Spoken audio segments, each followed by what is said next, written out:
Folks, I'm here at the Caribe Royale Resort in Orlando, Florida, but not just for any specific interview. It is the, as many kind in the background said, biggest interview of my life. And I honestly do feel like that because this is my first, I would say, up-and-coming, rising star interview. I've done a lot of influencer boxing. I've done a lot of the pro kind of MMA scene, but not world championship potential. And that's you, man. Ashton Sylve. How we doing, man? Good. You? I'm doing well, man. I'm doing well. I'm doing better now because I'm getting to interview the star of the show. We're just going to start off there. Got my man on the Zamboni in the back. You're headlining this show, but not just any show, MVP, most valuable prospects, and I think you could be considered the reason the naming rights are there. You are the most valuable prospect. Talk to me about what it means to be here, man. It's dope. I feel like it's like kind of a dream come true. This is like the planning that we've always been wanting, to have a stardom treatment that we wanted, that we felt like that I deserve. Being the headline of this fight is stardom treatment. Yeah, absolutely. And I think a lot of people that have known you, you know what, I'm just going to take it back to when I first started hearing about you. We both live in Orange County, California, and I had gone around a couple of the Muay Thai gyms in that area, and every time someone would come back to one of our Muay Thai gyms and our smokers, we'd have, gym meetups. Like, there's this kid out in Long Beach that's just whipping grown men in his gym. And every time one of the sparring partners you guys would bring in would come back, I'd be like, no, I don't want to go back over to Jack. I don't want to spar that kid no more. Story. So it's interesting to see you now grown up, because I hear about you since you were probably 14, man. 13, 14, yeah. And I'd never known, and then I finally meet you, and one of the first times I meet you, I walk into the gym, you're shooting basketball in the back, there's a monkey running around. I'm like, what is happening? And I was like, finally saw you get in the ring and work a little bit. I was like, oh man, this kid's special. So in my area, there's been a lot of people talking about you for a long time. What does it mean to you to see that finally kind of come to fruition and a lot of more people seeing your face and seeing your real skill level? I just kind of feel like it's finally happening. Like you said, I've been waiting for this moment since I was about 12 years old, maybe even 8, when Floyd started recognizing me. So since then, I kind of just been waiting for that moment to actually, for the whole world to know who I am and see what I could do inside the ring. We're going to see tonight. We are here on fight day night. Talk to me about this fight tonight. You've had a late kind of replacement opponent here. I know that's a little frustrating, obviously. A little bit, because you kind of go your whole camp focusing on one guy. But like we was telling a lot of people that even in camp, we have different sparring partners that's not specifically just for one guy. Like we kind of have different styles when we train and for camp, and it's not just for just one opponent. It's more so I feel like whenever I'm in the ring, my opponent don't usually do the same thing that they do every other fight. Like I'm always finding a different person in the ring, so I'm just always prepared for whatever. There's been a lot made about his punch output, his volume coming into this. He throws, I think, 75 punches around, where you, I think, throw less than half of that. You're around 30. You're very particular. Definitely. And most of the greats were. Canelo's a very particular punch thrower. He looks for, he downloads information like Floyd does and then attacks. Is that something you're looking to do tonight? A bit. We've been watching a little bit of film, or as much as we can. And we just got to see, because like I said, I don't think from experience, not a lot of fighters I've been in the ring with come out with the same output. I was supposed to have like 3 fights that a guy's supposed to come out and throw 100 punches around, but it don't happen that way when they get right? I think just the intimidation or my presence being there is what shit. I'm a little intimidated sitting here, so I don't want don't hit me with none of that. No body shots you be throwing. I don't want no smoke, but. Yesterday, I at the weigh-ins, he got a little intense. He gave you the throat slash. A little fake one. A little fake one. Okay, that's what you saw there. Yeah, he wasn't ready for that. He wasn't confident. No, you could tell. I like that. Well, speaking of confidence, man, you ooze it.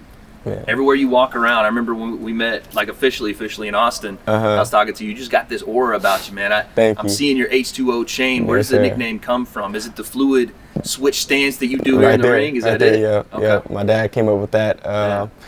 Well, he put that name onto me because of that fluid switch. You don't see it. You don't see it. You're one of the. You see it in a couple of guys, but you're one of the rare dudes that actually fights both orthodox and southpaw. flawlessly. Like you can't tell which your dominant hand is, which is really cool. You know, I like that. Well, I need a nickname too, man. I want H2. I want a chain like that too. I ain't got nothing like that, man. Mine's just like long neck or something. That's all I got. I don't know if that's a good one, but outside of you know, fighting tonight, let's talk about, you know, the future for you, man. I know you don't want to look past your opponent tonight, but it says it right here, man. Most valuable promotions, most valuable prospects. What's it mean for you to be not only fighting on this card, but under the umbrella of most valuable promotion? Well, like you said earlier, it's just bring more attention to me.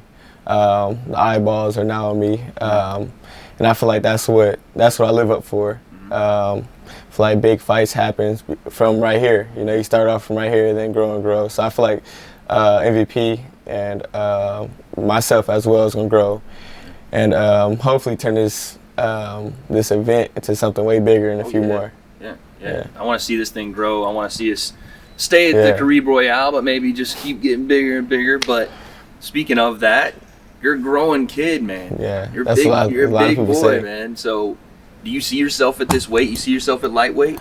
Hopefully. Because I know you're looking, right? You're looking at some of these guys. It's a lot of big names in this weight class. Did you watch that? I mean, obviously you did, but did you watch and get anything out of that Garcia Tank fight, the Loma? I see. You're always watching. My skill level's up there. Yeah, definitely. Yeah. See what I'm saying? I love this kid. His confidence. I love that. Okay, well, outside of your career, and I know you're obviously moving up through the ranks, the man that does run MVP, or one of, Jake Paul, your boy. Yeah. I always ask people that are associated with him, because I want a real look, man. I can give my opinion, but I want to see what people that are in the scene with him think. What do you think about Jake, man? As a person and as a boxer, what do you think about him? As a person, he's great. He's a great person. Boxer, he's progressing. He's pretty good. I'll say, like, he's a good amateur. Yeah. You know, it takes a lot of experience and time to become like a good professional. Yeah. I think that's what it was the case the last fight. He just really wasn't experienced enough, you know.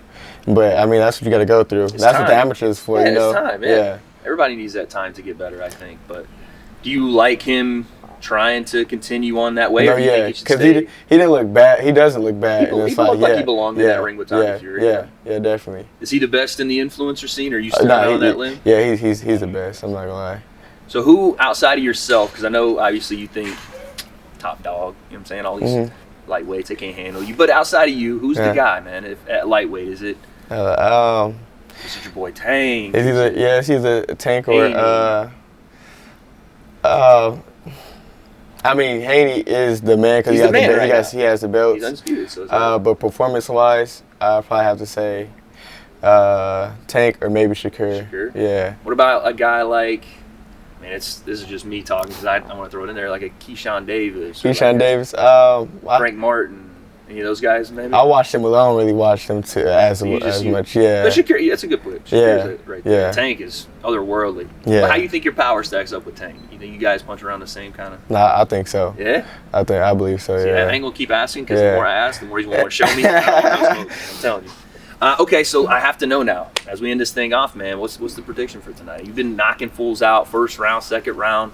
Yeah. Is that going down again tonight? It's probably going to take me a little bit of time, this fight. I'd probably say under 4 rounds. Under 4 rounds? I just got to figure them out first few rounds. Yeah. Be like water? Yeah, be like water, just flow. Fluid, flowing, and finding that knockout. He's Ashton Sylve. He is the main event tonight for Most Valuable Prospects #1. And again, the namesake, he is the most valuable prospect. Ashton Sylve, H2O, I appreciate you, man. Thank you again. No problem at all. We'll see you guys soon.